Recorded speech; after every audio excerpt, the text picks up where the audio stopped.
Total War games are some of the most beautiful strategy games out there, but with over 20 years of games, the battlefields we've been given throughout history have been portrayed in multiple ways by now.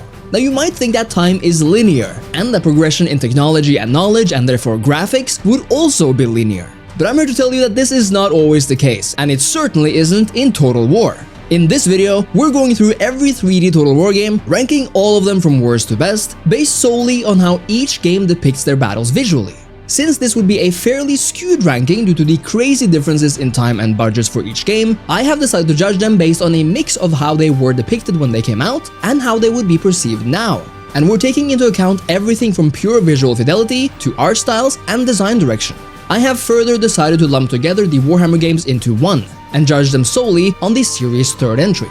Now there are a lot of Total War games and DLC out there, but if you find those Steam prices to be a bit high, you can always find a discount on Instant Gaming, whom this channel is proud to be sponsored by. This is the world's biggest game key reseller where you basically find anything for any modern platform, and in our case, that's Steam. And as you can see, even when there's no discount on Steam, Instant Gaming's got you covered with insane savings. And you can even save big on brand new games. I've used it myself and I'm very happy with the offerings, so make sure to check out Instant Gaming, especially if you've been looking for big savings in strategy games. And make sure to use my affiliate link down below to support the channel further. For our first entry and also the worst one on this list, we have a Total War Saga Thrones of Britannia. Thrones of Britannia looks basically identical to Total War Attila, meaning there is next to no innovation here. But what's more is that the Attila engine, which can look decent in varied environments and when showcasing grand cities, is not utilized to its full extent here. Sure, units can look sharp,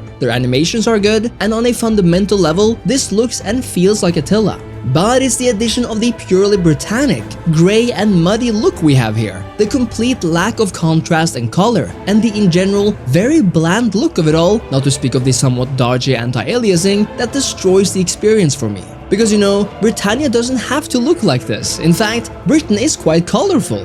At least it can be. But sadly, it's this iteration of the Total War engine that completely eviscerates any chance of this time period being portrayed in a way that feels inviting and exciting. At least as inviting as Viking Age Britannia can be. And as a Viking myself, this should have been a game I wanted to play more than I currently do. This is not necessarily TOB's fault. In fact, the Total War engines had no idea how to utilize color for quite a few games, as we'll see. But still, that doesn't take away the fact that this game also suffers from this issue. Sure, Britannia did innovate somewhat with the layout and more old-school way of demanding siege engines to attack cities, but when you also factor in the relatively poor performance, any gains are basically lost again. And that's why Thrones of Britannia lands at the worst spot on this list. The second worst battle visuals in the series goes to none other than Attila itself. Now you might think this is harsh, but let me explain my reasoning here. Attila is on paper a beautiful game. Like in Thrones, the units are detailed, but now they're more varied than ever. And compared to earlier titles, it even makes use of post-processing screen space reflections to bring a shine to its visuals, like shine in armor and helmets. We fight in environments from Britain to Persia, and witness everything from small skirmishes to grand sieges of cities like Constantinople. Thing is though, everything around these fundamentals kind of break down as quickly as you open a battle. The lighting in Attila is some of the worst I've ever seen, always being either too bright or too dark, never hitting that contrast and color sweet spot. The battlefields are for the most part nothing special even though they do their job. Again, the anti-aliasing is hit or miss, and of course, the shadows are completely broken. Meaning for one, shadows will sometimes just completely break and whip in and out of existence, and second, you can literally not enjoy the highest shadow settings because it cuts any FPS you have in literal half. But what's more is that performance is so botched that nobody who's ever played Attila can say otherwise. Your game will break down once you zoom out from a little skirmish, as the game has no idea how to best portray larger scenes without churning to a practical halt. And if there's one thing that makes a battle's visuals and feel stop in its tracks, it's constant loss of performance. And oh yeah, since EA has failed to make Attila's UI scalable, Attila will for all intents and purposes be almost unplayable for current and future audiences, since playing on 4K monitors will make this battle UI into one made for ants. It is possible to mitigate Attila's shortcomings with various tools like reshade and mods to an extent, but it is tough to fix a broken core, and if there's one thing Attila's visuals and performance are, it is broken. Next on this list as number 10, we have what some might find a surprise, namely Rome 2. And the reason is simple. Rome 2 is the game that began the trend you've been hearing about all this video long, namely what amounts to a sacrifice of artistic design choices for more quote-unquote realistic visuals, but which in the end end up lacking in image quality. For you see, in many ways, Rome 2 is a marvel to look at. More so than Attila, its battlefields offer a variety in color and location, its unit models still look sharp and well crafted, and in terms of pure graphics, it's easy to see that a lot has gone into making Rome 2 as beautiful as can be. But the downside was of course that Rome 2 never offered what it originally promised, a visual experience that made use of filters and true depth in its image, aspects that would lend a lot to this now weird feeling final product. And what was left was a game that lacked certain post-processing effects of prior games, but also tried looking more realistic, which in the end culminates in a game that sometimes looks fantastic and sometimes looks downright awful. Shadows can flicker and go crazy, again the overall coloring of the image in terms of contrast doesn't work at all, units sometimes open and close their mouths for no reason and just look kinda mentally absent, and we're often left with an overall image experience that just fails to impress. Again, with the right reshade filters and mods, Rome 2 can look absolutely stunning, and you can through such magic create something similar to what CA originally showed off or even better. But the vanilla game is something I just won't play these days because I can't stomach looking at what this game actually looks like anymore. It might have felt impressive back in 2013, in fact it did, but we really didn't know what we lost in terms of stylistic choice back then. And that's why Rome 2's battles take the spot for the third worst looking Total War game of all time. At number 9, we have Rome Remastered, which will take the spot of Rome since they do share a bunch of similarities on the battlefield. As opposed to Rome 2 or any of the titles we've mentioned before, Rome was utterly original and nothing short of a revolution in visual beauty when it released. But even now, and in the updated remaster version, which importantly gives the unit models a fresh new look, and the same goes for the city models, Rome still looks fantastic. What definitely holds it back from reaching a higher spot on this list are post-processing effects that bring a deeper atmosphere and feel to the image, and importantly, Rome's animations leave everything to be desired. They are by far the worst of all the games on this list, and units feel more like animatronic toys than actual soldiers. But despite these big no-nos, Rome completely understood how to use color. It manages to maintain a sense of realism while focusing much more on artistic and stylistic design, which is what I believe allows for the smooth transition of a 2004 game to be updated to a good-looking 2024 game. Units and battlefields look sharp, soldiers now feature even screen space reflections, which not even Rome 2 does, and the whole image has a very pleasant uniform coloring and lighting look to it, making it very pleasant to play. Indeed, the true potential of Rome Remastered's battle visuals are made manifest when you install a mod like Imperium Surrectum, which offers even more detailed models and more beautiful battlefields, but of course all within this very engine. That's why despite coming from a much older engine and offering much worse feeling battles in terms of animations, Rome Remastered still offers Total War battles that feel downright impressive, if not a tad outdated to actually play. A little more than a fourth into this list, and we're looking at a Total War saga Troy. And let me get you the rundown. Troy is overall a gorgeous game, and should at first glance hold a higher spot on this list. For the most part, this game oozes stylistic choices over pure realism. The battlefields are colorful, the sky looks fantastic, and the overall image is great, and it's one of the first examples of the post-Rome 2 games that actually understood how to deal with lighting and anti-aliasing again. All of these are massive boons to Troy's battlefields, and at their peak, they're stunning too. With the Mythos edition, these battles truly come alive, both in terms of spectacle and color. But what sets Troy back is something as strange as its base feel. To me, these units have always felt more plasticky than either realistic or stylistic, creating a strange middle ground that just doesn't work as well as I wish it would. That's not to say that Troy can't look great. Indeed, in appropriate lighting and with the right units, Troy ranks up there with the best of them. But there's something I can't quite put my finger on here that just doesn't feel right as often as it should, and I honestly think it comes down to how units feel. The animation of units are important after all, and when thinking of Troy, I always felt like, despite their modern visuals, that units appeared more like uniform Playmobil figures than actual soldiers on the battlefield. They mostly feel like they're sharing the same stances, their formations are way too uniform and weirdly spaced, and there's very little to them to blemish their two perfect looking models. That's why overall, despite looking great, Troy lands at number 8. Almost halfway into the ranking now, and we're looking at Medieval 2. This is another one that looked absolutely stunning when it released, but which honestly still holds up nicely. Medieval 2 makes great use of colors to create an image that always feels natural and in place, and I just love how Medieval 2's units are so clear and appear comfortable to look at. They just feel naturally placed in the world, which is my main complaint with games like Rome 2 and Attila. The units there feel more like they're dropped into it rather than being made for it. But in Medieval 2, the design choices made here, much like in Rome, favored a uniform look across the board, whether we're talking trees, armies, overhead banners that actually brought a medieval vibe to the UI, or city and castle models, which still look gorgeous to this day. We also can't forget about the difference in units' armor, which changes when you upgrade them, which lends even more diversity to the battlefield. Importantly, Medieval 2's animations are arguably still some of the best feeling in the series, and particularly a gigantic step up from Rome's. And as such, in terms of pure visuals, Medieval 2 holds up fairly well all these years later. Of course, what Medieval 2 does lack, and why it's not higher on this list, is post-processing. A bit more contrast in its image, and overall nicer looking effects and foliage, which after all these years do look fairly dated.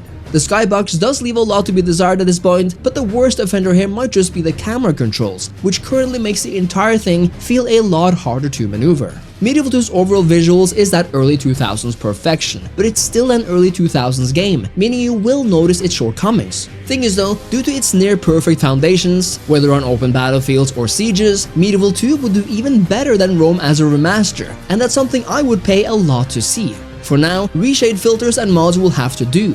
But thanks to the great but outdated visual foundation of Medieval 2, it lands at the very decent spot of number 7 on this list. At number 6 and the very midpoint, we have Empire Total War. When it released, Empire felt leagues and bounds more beautiful than Medieval 2. Considering all of the innovations in performance tech, in decartooning the visuals, and overall bringing a much more updated Windows Vista feel to the Total War series. Finally, now come some of those post-processing effects we've been talking about, like the depth of field effect, which looked good but remains kinda bugged since if you zoom down, the effect cuts the screen in half and you can never unsee the half-blurred flags your soldiers are carrying. Compared to Medieval 2 though, units now have a depth and shading to them they never had before, and even though the battle feels like a lot of Medieval 2's excitement and grandeur in terms of cities and castles, they do overall look a lot more natural, realistic. Smoke and fire effects received great updates in Empire, and the new line warfare lends these effects their due and creates something that still looks good today.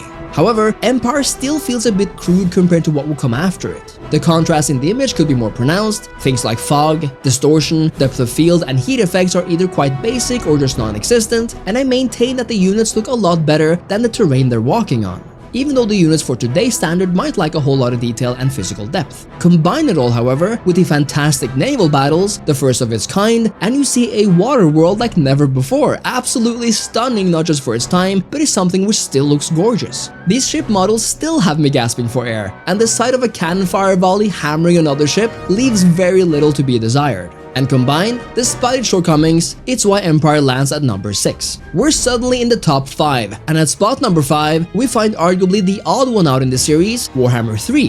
Where Warhammer 1 and 2 made use of variations of the same rotten engine Attila did, Warhammer 3 features a brand new iteration that fixed a ton of the old game's quirks. And finally, the Warhammer universe came alive in a much better way. Warhammer 3 finally features a uniform lighting scheme, visuals that feel sharp yet soft at the same time, shadows that just work, incredibly modeled units and cities across the board, and its battlefields look as decent as you can expect. Which is not even mentioning the magnificent visual effects and supernatural phenomenon happening here, all portrayed impressively. In many ways, Warhammer 3 is one of the most beautiful games CA has made, but its perhaps biggest downside in my eyes is that it doesn't truly feel like you're really at war. What I mean by that is that Warhammer 3 can look so shiny and polished that it takes something away from the more rough, dirty, and indeed unpolished feel of a battlefield. And even though there's certainly a ton of spectacle here, Warhammer 3 can appear as an experience where you're fielding toy armies that hammer at each other rather than true dark fantasy war games where you're fighting for your life. In many ways, Warhammer 3 kind of feel a bit like Troy in this sense. Its visuals appear more arcadey than I'd like, despite being in a universe where the goings-on is anything but cartoony.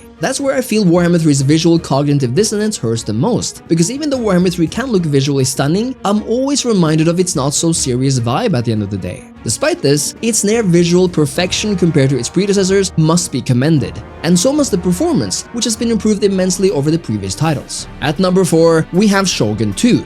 Being the only modern Total War game set in Japan, Shogun 2 has the potential to show off a few things the other games just can't.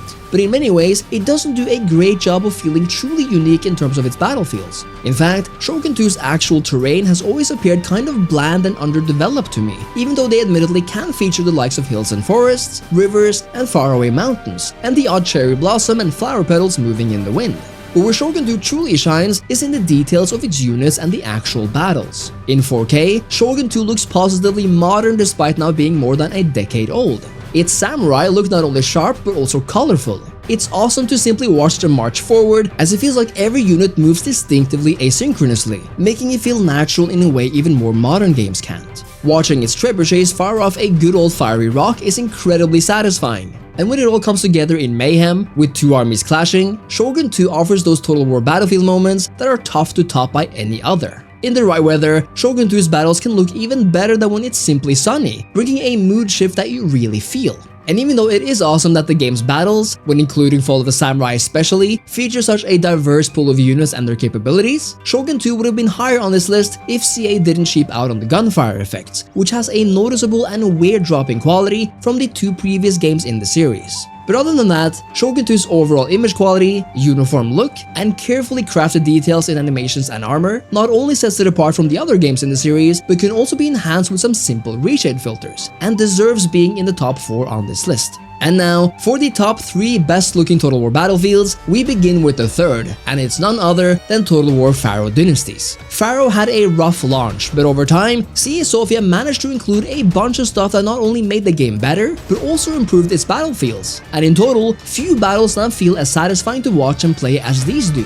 Not only does Pharaoh offer that soft look with very few or no jagged edges, but in total, its unit diversity is now so large that you're bound to find something you like.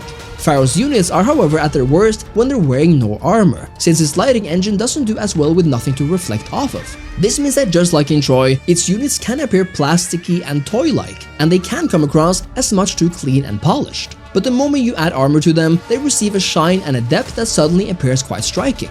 Add in the incredible use of mud and blood effects, which changes how units look in real time, the ability to set things on fire and change what the battlefield looks like, how fighting in a river will make that river run red, or the changing weather, which makes battlefields more visually dynamic than ever, and you have something very unique here. In terms of the feel of battle, the layout of these maps can make for some incredible moments, with archers raining arrows down upon enemies caught in a choke point, and sieges finally feel great to not just play, but also watch again.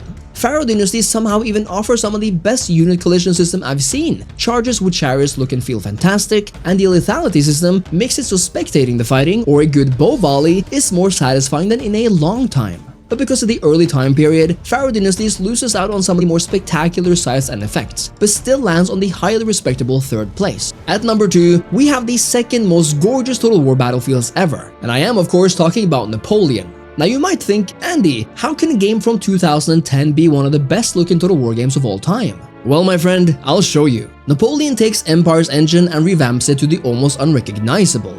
That is, these games do look almost identical, but with a few massive important caveats. Where Empire looked a tad crude, Napoleon looks polished in a way its predecessor never could. And what's more is the addition of a bunch of post-processing effects that elevate this battlefield to near godhood. Napoleon's use of fog, distortion effects, and lighting is some of the absolute best in the series, and when you add in the use of 4K, it creates an image that stands shoulders above most of the competition. And what's fantastic is that Napoleon's warfare in particular lends itself so well to this entire image presentation. The smoke created by fire from a long line of infantry, the cannon shots which dominate the field of battle, the flags flying in the wind, or one of my favorites, the combination of them both with the addition of a sweet cavalry charge. No other Total War game has the potential to look as much like an oil painting as Napoleon does, and I think it comes down to the focus on a uniform but striking image, and the post-processing effects which apply to the scenes a somewhat diffuse, blurry, but still a spectacular and awe-striking feel. This goes for whether we're talking about the land battles, or of course Napoleon's naval warfare, which again feels like an upgrade for Empire due to the aforementioned additions. What holds Napoleon slightly aback is the at times flickering shadows which seem to have been introduced with modern hardware, and a weird white or blue pixel glitch that will relatively often flash across the screen.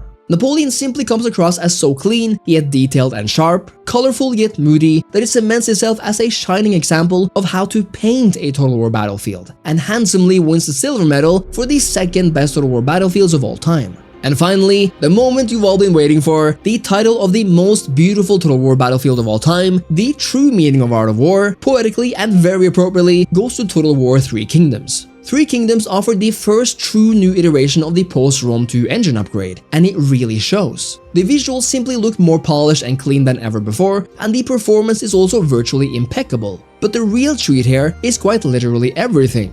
3 Kingdoms' rendition of China is for all intents and purposes impeccable, featuring gorgeous fields no matter where you fight, with striking lighting depending on the time of day. The unit models do admittedly have that clean feel of Troy and Pharaoh, but the lighting and detail of the terrain around them, and indeed their armor, do make up for it, and this clean and sharp image makes everything feel polished to a degree we've never really seen before. But what strikes me the most here is how alive these armies feel. One of my favorite aspects is how each unit carries a bunch of banners, lending a sense of realism and might to even the most basic unit. When a large army sets up camp or marches forward, those banners make 3 Kingdoms feel like an actual battlefield, with actual armies, since banners were an important part of an army's equipment. Add in the fantastic arrow animations and feel of bowmen sending them away, or indeed add trebuchets and cities to this battlefield, and you can see how all of this comes alive so well. And whether we're talking armies meeting on an open field or a proper siege battle, 3 Kingdoms offer the most beautifully molded locations, fire effects, and everything in between. You can make most battles look like a truly epic one simply because of how good 3 Kingdoms looks, and in many ways, even though it might not look as truly realistic or painting-like as Napoleon, it makes up for that in its true polish, its imagination, artistic vision, and sheer volume of things going on the screen. And in those grand fights, there's nothing quite like the awesome battlefields of 3 Kingdoms. Well, there you have it, the best looking Total War battlefields from worst to best. Now comes the question, am I right or am I wrong? Let me know what you think in the comments, if you agree or disagree, and make sure to leave a like on the video and subscribe to the channel. Thank you so much for watching, and I'll see you next time. Cheers!